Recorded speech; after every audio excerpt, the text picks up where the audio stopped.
Breaking news చూస్తున్నాం. Telangana high court బీసీలకు 42% రిజర్వేషన్లు కల్పిస్తూ ప్రభుత్వం జారీ చేసిన జీవో నెంబర్ 9పై స్టే విధించడంతో పాటు స్థానిక సంస్థల ఎన్నికల షెడ్యూల్ను కూడా నిలిపివేస్తూ మధ్యంతర ఉత్తర్వులు జారీ చేసింది. ఈ ఆదేశాల నేపథ్యంలో రాష్ట్ర ఎన్నికల కమిషన్ తాజాగా కీలక నిర్ణయం తీసుకుంది. సెప్టెంబర్ 29న విడుదల చేసిన గెజెట్ నోటిఫికేషన్ను పూర్తిగా నిలిపివేస్తున్నట్లు ఎస్ఈసీ స్పష్టం చేసింది. ఇక ఎన్నికల ప్రక్రియ ఆగిపోవడంతో రాష్ట్ర వ్యాప్తంగా అమల్లో ఉన్న ఎన్నికల ప్రవర్తన నియమావళిని కూడా అధికారులు ఎత్తివేశారు. తదుపరి నోటిఫికేషన్ జారీ చేసే వరకు నామినేషన్ల స్వీకరణ సహా అన్ని ఎన్నికల సంబంధిత కార్యకలాపాలు ఆగిపోతాయని ఎస్ఈసీ వెల్లడించింది.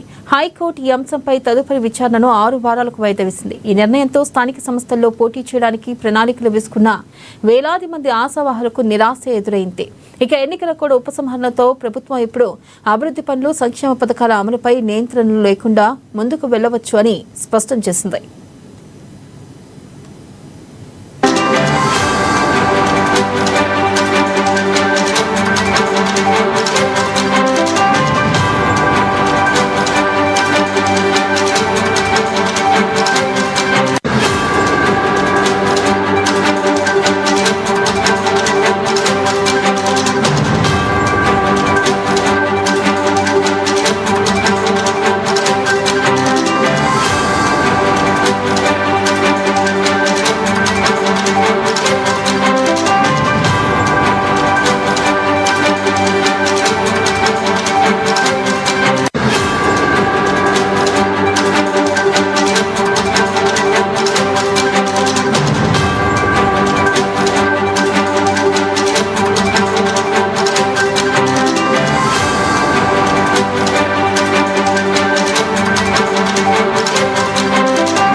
బ్రేకింగ్ న్యూస్ చూస్తున్నాం. తెలంగాణ హైకోర్టు బీసీలకు 42% రిజర్వేషన్లు కల్పిస్తూ ప్రభుత్వం జారీ చేసిన జీవో నెంబర్ 9పై స్టే విధించడంతో పాటు స్థానిక సంస్థల ఎన్నికల షెడ్యూల్ను కూడా నిలిపివేస్తూ మధ్యంతర ఉత్తర్వులు జారీ చేసింది. ఈ ఆదేశాల నేపథ్యంలో రాష్ట్ర ఎన్నికల కమిషన్ తాజాగా కీలక నిర్ణయం తీసుకుంది. దీనిపై మరింత సమాచారాన్ని మా ప్రతినిధి హరీష్ లైవ్ ద్వారా అందిస్తారు. హరీష్, చెప్పండి, మొదటి నుంచి కనుక చూసుకున్నట్టయితే ఎప్పుడైతే స్థానిక సంస్థల ఎన్నికల షెడ్యూల్ విడుదలైందో అప్పటి నుంచి కూడా ఇటు న్యాయ నిపుణులే గానీ అలాగే ప్రత్యేకంగా రాజకీయ విశ్లేషకులే గానీ ఎన్నికలు జరగవు అంటూ మొదటి నుంచి చెబుతూనే ఉన్నారు. ఈ నేపథ్యంలో తాజాగా హైకోర్టు కూడా తీర్పు వెలువరించింది. మరి ఈ నేపథ్యంలో తదుపరి కార్యాచరణ ప్రభుత్వంది ఎలా ఉండబోతుంది? అప్డేట్స్ ఏంటి? రైటు వెన్నెల, ఇక స్థానిక సంస్థల ఎన్నికలకు సంబంధించి కూడా బ్రేక్ పడిందని చెప్పొచ్చు. ప్రధానంగా 42% సంబంధించి కూడా బీసీలకు స్థానిక సంస్థల ఎన్నికల్లో రిజర్వేషన్ కల్పించేందుకు రాష్ట్ర ప్రభుత్వం జీవో 9ను తీసుకొచ్చింది.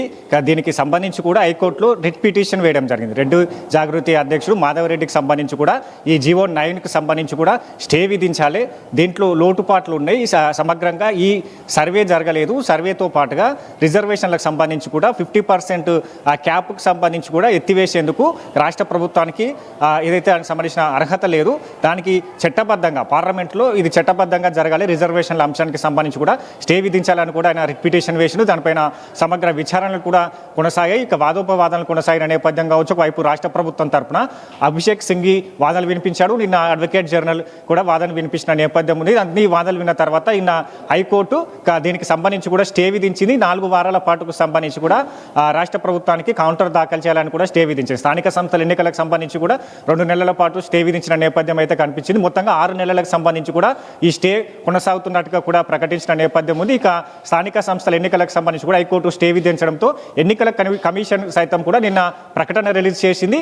తదుపరి ఏదైతే కోర్టు తీర్పు వచ్చే వరకు కూడా స్థానిక సంస్థలకు సంబంధించి ఎన్నికలను నిలిపివేస్తున్నట్టుగా కూడా నిన్న ఎస్ఈసి స్పష్టం చేసింది. ఇక స్థానిక సంస్థలకు ఎన్నికలకు సంబంధించి కూడా రాష్ట్ర ప్రభుత్వం ఏ విధంగా ముందుకెళ్తుంది, 4 వారాల పాటు గడువు ఇచ్చింది కౌంటర్ దాఖలు చేయాలి కాబట్టి ఇక ఎన్నికలకు సంబంధించి కూడా ఇప్పుడు జరిగే అవకాశాలు అయితే కనిపిస్తలేవు. ఇక ఇప్పుడు కోడ్ అమలులో ఉన్న ఏదైతే రాష్ట్రంలో ఉన్న ఎన్నికల కోడ్కు సంబంధించి కూడా ఎత్తివేసింది. రాష్ట్ర ప్రభుత్వానికి సంబంధించి కూడా సంక్షేమ పథకాలు అభివృద్ధి కార్యక్రమాలకు సంబంధించి కూడా చేసుకోవచ్చు అని కూడా స్పష్టం చేసిన నేపథ్యం అయితే కనిపించింది. మొత్తంగా ఈ అంశం పైన కూడా నిన్న తీవ్ర దుమారం చెలరేగిందని చెప్పొచ్చు. బీసీలకు సంబంధించిన రిజర్వేషన్ పైన కూడా బీసీ సంఘాలంతా కూడా నిరసన వ్యక్తం చేశారు.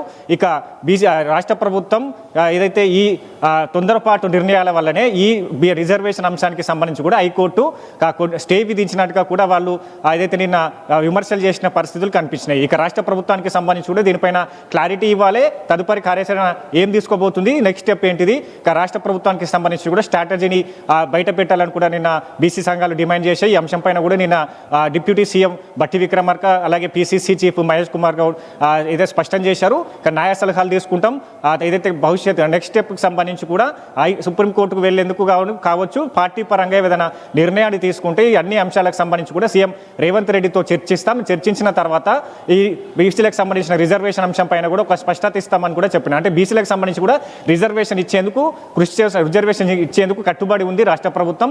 అందుకు అనుగుణంగా అడుగులు వేస్తున్నాం. దానికి సంబంధించి కూడా న్యాయ సలహా తీసుకున్న తర్వాత నెక్స్ట్ స్టెప్ అంటే 4 వారాల పాటు గడువిచ్చింది కాబట్టి దానికి హైకోర్టుకు సంబంధించి కూడా ఎలాంటి కౌంటర్ దాఖలు చేయాలని కూడా నిన్న స్పష్టం చేశారు. మొత్తంగా ఈ ఎన్నికలకు సంబంధించి కూడా ఏదైతే మొన్నటి వరకు ఒక సస్పెన్స్ క్రియేట్ అవుతూ వస్తుంది, ఇక ఎన్నికలు జరగవని కొంతమంది న్యాయ నిపుణులు కావచ్చు, ఇక పొలిటికల్ అనలిస్టులు కూడా చెప్పడం జరిగింది. అంటే ఇక జీవోకి సంబంధించి కూడా కొంతమంది ఇది జీవో సరైన జీవో కాదని కూడా కొట్టిపారేశారు. దానికి సంబంధించి కూడా ఇక వాదోపవాదాలు రాష్ట్ర ప్రభుత్వం తరపున అంటే పెండింగ్లో ఈ గవర్నర్ వద్ద ఉన్న పెండింగ్ బిల్లులకు సంబంధించి కూడా 3 నెలలు గడిచిన తర్వాత చట్టంగా మారుతుంది, దానికి సంబంధించి కూడా యాక్ట్గా మారుతుంది, అది అనుమతి ఇచ్చినట్టే కూడా రాష్ట్ర ప్రభుత్వం వాదనలు వినిపించింది.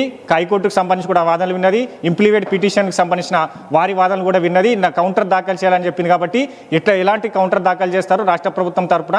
మొత్తంగా ఈ అంశానికి సంబంధించి కూడా న్యాయ నిపుణులు సలహాలు తీసుకున్న తర్వాత చర్చించిన తర్వాత ఈ కౌంటర్ దాఖలు చేయనున్నారు. అప్పటి వరకు ఎన్నికలకు సంబంధించి కూడా రాష్ట్ర ప్రభుత్వం వెళ్లేందుకు ఇప్పుడు సిద్ధంగా లేదు, ఎందుకంటే స్టే విధించారు కాబట్టి తర్వాత డిసెంబర్లో ఎన్నికలు జరిగే అవకాశాలు అయితే కనిపిస్తున్నాయి. మొత్తంగా ఇప్పుడు సంబంధించి కూడా జూబ్లీల్స్ ఒకటి వదిలేస్తే మిగతా సంబంధించి కూడా అన్ని జిల్లాల్లో రాష్ట్ర ప్రభుత్వం సంబంధించి కూడా సంక్షేమ పథకాలు అభివృద్ధి కార్యక్రమాలు మరోసారి ఈ మొదలు పెట్టనున్న నేపథ్యం అయితే ఉంది. Right, thank you Harish.